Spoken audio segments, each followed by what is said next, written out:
et que tous aillent au paradis, mais aussi qu'ils aient une relation ici. Parce qu'en islam, Allah n'est pas notre Père. Il est loin et tu es son esclave. Et tu fais de ton mieux pour lui plaire. Et il est loin de toi. Mais dans le christianisme, nous avons une relation avec notre Père céleste.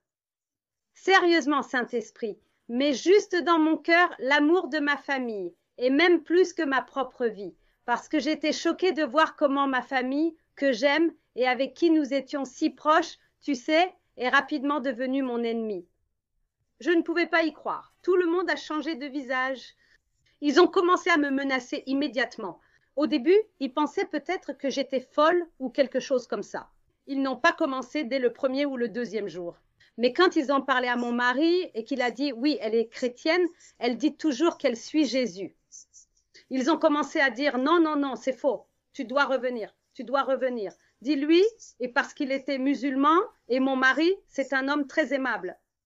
J'aime tellement mon mari, et il m'aime tellement. Mais ils ont essayé de s'interposer entre moi et mon mari, tu sais. Et après cela, ma famille est allée à la mosquée, à parler aux imams, ce qu'ils allaient faire de moi, parce que maintenant je suis une infidèle.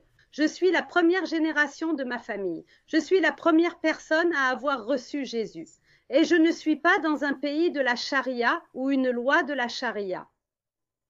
Je suis comme une occidentale vivant au Royaume-Uni. Mais tu sais ce qu'ils ont fait? Ils sont allés à la mosquée, on parlait avec eux, et après cela, ils ont eu une réunion. Et quand ils ont eu la réunion, ils ont appelé mon mari et ils ont dit qu'ils avaient pris une décision. Parce qu'au début, c'était comme ramène-la, ramène-la. Mais quelques jours plus tard, ils ont dit non. Si elle est toujours chrétienne, nous avons deux options. Et les deux options qu'ils ont données à mon mari étaient soit de prendre mes enfants et de partir, parce que ce n'est plus mon mari. Maintenant, je suis une infidèle, ou de me tuer. C'est ce qu'ils ont dit. Ma famille a dit ça. Et tu sais qui a donné cette nouvelle à mon mari? Ma propre mère est celle qui a transmis le message à mon mari. Ça m'a brisé le cœur. Je ne pouvais pas croire que ma chère maman et ma famille, que j'aime de tout mon cœur, plus que ma propre vie. Maintenant, ils sont après moi. Ils ont commencé à me poursuivre. Ils ont commencé à me menacer. Ils ont commencé à me dire « Maudite sois-tu, tu vas mourir. Tu fais ceci, tu fais cela. » Et mon mari, ils lui ont donné ces deux options. Mais il n'a fait ni l'un ni l'autre. Mais il a commencé à attaquer le christianisme. Il n'a jamais été une personne violente. Il n'a jamais essayé de me tuer ou de faire ça. Mais il disait « Tu dois revenir à l'islam. » Il essayait de me ramener d'une manière ou d'une autre, mais surtout d'une manière gentille. Et il disait « Le christianisme est corrompu. La Bible est ceci, la Bible est cela. » Mais il essayait juste de me ramener. Mais ma mère, à partir de ce moment, quand elle a découvert qu'il vivait toujours avec moi et qu'il se disait toujours musulman, elle a appelé un jour et j'ai répondu. Et elle a dit « Tu n'es plus ma fille. Tu es morte pour moi. » Imagine entendre ça de ta propre mère, que j'aime à la folie, que j'aime encore. Elle a dit « Tu es morte pour moi. » Et elle a dit « Si je te vois, je te tuerai de mes propres mains. » C'est ce qu'elle a dit. Et ce fut la dernière fois que j'ai entendu ma mère. Et c'était il y a 16 ans. Ce fut la dernière fois que j'ai entendu ma mère. Elle est juste partie. Ma famille est partie. Tout le monde m'a reniée comme si j'étais morte. Je ne suis plus vivante. Je ne suis plus leur fille parce que j'ai quitté l'islam et le Coran. Chania, je voulais juste te demander à quel point ta famille était proche avant ça. Tellement proche, très proche, tellement proche, relation très proche, famille très aimante. Ils m'aimaient, ma mère m'aimait. Mes frères et sœurs, tout le monde m'aimait. Et tu sais, les musulmans, ils sont très impliqués dans ta vie. Même moi, adulte, ayant des enfants, mes propres enfants et mon propre mari, c'est toujours comme la famille, ils veulent toujours te contrôler. Mes affaires sont leurs affaires, tu sais. Quoi qu'il se passe dans ma vie, ils le savent. Et aussi, si j'ai besoin, s'ils ont besoin de quelque chose, tu dois aider, tu dois soutenir. C'est comme un système, une banque pour toi. Tu dois les aider, ils t'aideront. Et nous sommes si proches, parlant à mes frères et sœurs tous les jours. Très proches, mais rapidement. Je ne pouvais pas croire qu'ils ont changé si vite. Et j'étais choquée et pleurais et demandais au Seigneur, pourquoi me déteste-t-il? Pourquoi tout le monde me déteste? Je pensais même, suis-je adoptée? Ne sont-ils pas de mon propre sang et chair? Et à ce moment-là, quand je pleurais, maman, s'il te plaît, ne pars pas, s'il te plaît, ne pars pas, n'es-tu pas ma mère? Qu'est-ce qui se passe? Pourquoi? Comment peux-tu dire ça? À ton propre enfant? Quelle sorte de mère souhaite ça? Et elle a dit, tu peux revenir seulement si tu acceptes Muhammad. Tu dois dire la shahada, te repentir, revenir à Allah, alors tu seras ma fille et nous t'accepterons. Sinon, tu es morte pour nous et nous te tuerons. Et le Seigneur a dit, ce n'est pas toi qu'ils détestent. Prie pour eux. Je prie pour ma famille. Mais sérieusement, les 2 premières années de ma vie, je pleurais, pleurais et pleurais. Mais en ma défense, merci à toi, David. Merci à toi et à tous ces gens. Sam Shamoun, l'équipe de Jésus ou Muhammad ont sauvé ma vie parce que quand ils m'attaquaient, maintenant j'ai aussi mon mari à la maison. Pendant 4 ans, il était encore musulman. Ces 4 années ont été un enfer pour notre mariage parce que je me demandais chaque jour, va-t-il me quitter? Va-t-il emmener mes enfants? Je ne me souciais pas s'il me tuait sérieusement. Certaines personnes me disaient, comment peux-tu dormir avec cet homme dans son lit? Un homme musulman que tous les imams et la mosquée et tout le monde et ta famille lui disent de te tuer. Et chaque jour, c'était comme si j'avais épousé un autre homme. Il était aussi très jaloux. Il ne voulait pas que je prononce le nom de Jésus. Oui. Et chaque jour, il attaquait et disait quelque chose de mal, que la Bible était falsifiée, ceci et cela, que le christianisme est mauvais. C'est comme Hollywood. Regarde ce qu'ils font, ils boivent et tout ça. Et tu sais, ma défense était... Merci à Dieu, le jour où je t'ai rencontré, David, tu es devenu mon enseignant. Tu m'as sauvé parce que chaque jour, quand il débattait avec moi, je lui donnais tes vidéos et celles de Sam Shamoun. Et même, je vous ai envoyé de nombreux emails à vous, les gars. Et Pasteur Joseph, je me souviens avoir envoyé de nombreuses fois des emails en disant « S'il vous plaît, priez pour mon mari ». Mais j'avais l'habitude de donner ça. Et après ça, j'ai commencé à aller sur vos directs. Et Sam Shamoun avait son direct. J'avais l'habitude d'aller dans son direct et aussi Christian Prince qui avait son direct. Et j'étudiais tous les jours. Je ne savais rien. Je n'avais aucune idée.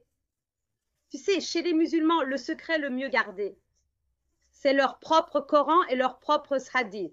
S'ils savaient ce qui est écrit, je pense qu'aucun musulman n'y resterait. Si les gens savaient dans leur propre langue, personne ne resterait dans l'islam. C'est ce que je crois. Mais maintenant, j'ai tout découvert grâce à toi, David.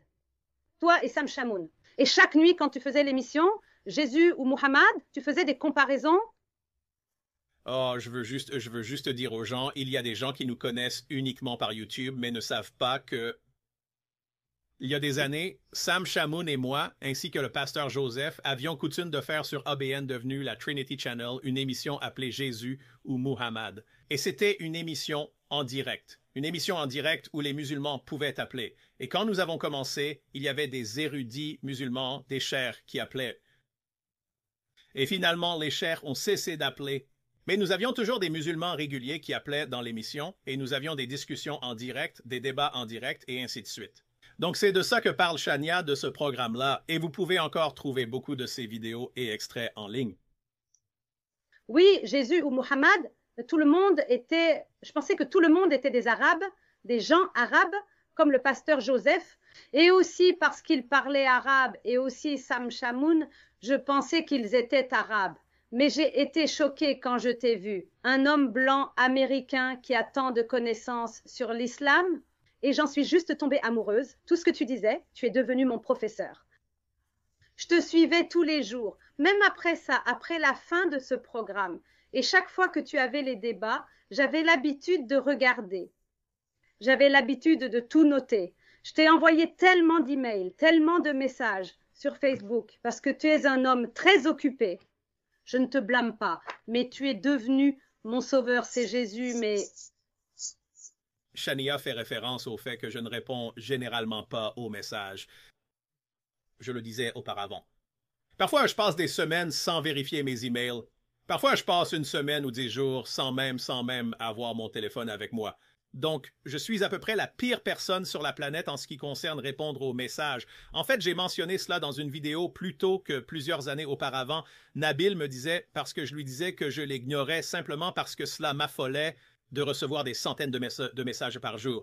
Et il a dit que c'est pour ça que tu dois embaucher un assistant qui les passera en revue pour trouver tous ceux auxquels tu dois répondre. Et puis ceux auxquels tu n'as pas besoin de répondre, tu peux les laisser de côté. De toute façon, j'ai dit que je n'ai jamais vraiment suivi ce conseil, mais à un moment donné, je le ferai. Mais de toute façon, tu envoyais des messages et tu regardais des vidéos, tu regardais des programmes et ainsi de suite. Je te regardais sérieusement. C'était l'école pour moi. Tu sais, tu es arrivé au bon moment, au bon endroit. Tout était parfait parce que tu parlais aussi de la Trinité. Sam Shamoun aimait parler plus de la Trinité. Et je suis une nouvelle chrétienne, tu sais, un nouveau bébé chrétien.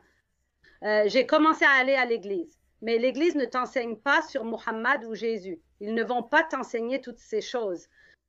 Mais c'était comme un cours intensif. Tu sais, j'étais choquée. Et j'ai dit, waouh, ma famille est une famille adorable. Mais ils suivent aussi aveuglément ce livre. Maintenant, je sais tout. Toutes les haines, tous les meurtres, toutes ces menaces ne viennent pas de ma propre famille. Oui, ils sont aussi victimes. Tous les musulmans sont victimes comme je suis victime pour eux. Ils sont aussi victimes du Coran et des hadiths. Parce que quelle mère renierait sa fille? Quelle mère dirait à sa propre fille, je te tuerai? Quelle mère dirait, prends les enfants et pars? Ou tuerait leurs propres enfants parce qu'ils sont tellement aveuglés par ce livre. Donc maintenant, mes yeux se sont ouverts. David, tu es celui qui a ouvert mes yeux, sérieusement. Et chaque jour, quand il commence à débattre et à attaquer la Bible, parce que maintenant, j'ai un peu de connaissances. Oui, un peu d'éducation venant de David et de Sam, et je lui disais juste, va voir ça, va regarder cet homme. Regarde, c'est un homme blanc américain, mais il est si intelligent, il étudie, et ces gens, ils parlent arabe. Ils connaissent le Coran mieux que nous deux. Tu sais, les imams et les musulmans, ils ne t'enseignent pas ça. Ils te cachent ça. S'il te plaît, va étudier. Et il dirait, d'accord, laisse-moi prendre mon Coran. Montre-moi le verset. Quel numéro? Quel numéro? Et je disais, de vous les gars. Oui, de David et de Sam. Parce que je l'ai déjà. Je lui donnais et il vérifiait et il disait, oh, en fait, c'est vrai. Mais après cela, il disait, ok, mais ils ne sont pas musulmans. Je ne les écoute pas. Ils restaient juste silencieux. Mais tu sais, vous m'avez sauvé, les gars, parce que pendant ces 4 ans, toutes les attaques que je recevais, imaginez, moi étant une nouvelle croyante, un bébé chrétien, juste en train d'étudier la Bible maintenant. Et j'ai cet argument et débat avec mon mari maintenant, essayant de me ramener à l'islam. Et il rend l'islam magnifique. Et il rend le christianisme si mauvais. Mais maintenant, j'ai des preuves. Je montre le vrai visage de l'islam, ce qu'ils ont. Les musulmans nous ont menti pendant de nombreuses années. Et des milliards de musulmans ne parlent pas arabe. Et je disais, regarde, juste Joseph et Sam Shamoun, ils parlent arabe. Ils connaissent le Coran, ils le lisent. Regarde David Wood qui est américain, il a étudié, va et étudie. Va et fais cela, et il allait. Mais dans tous ces débats, j'avais l'habitude de gagner parce que parce que j'avais le menu. Merci à vous, David. Je veux juste dire merci beaucoup. Vous m'avez ouvert les yeux, même moi et ma croyance, même ma vie chrétienne au début. J'ai beaucoup appris sur la Trinité. Vous, les gars, m'avez beaucoup enseigné sur la Trinité. Alors, j'ai étudié sous vous. Vous êtes devenus mes professeurs, toi et Sam. Et je suis tombée amoureuse de la Bible. Et aussi, vous m'avez ouvert les yeux. C'est comme si quelque chose en moi est parti. Et maintenant, je sais pourquoi ma famille musulmane m'a reniée et veut me tuer à cause de cela. Mais je ne me suis pas arrêtée. J'ai commencé à prêcher la parole de Dieu à quiconque je rencontrais.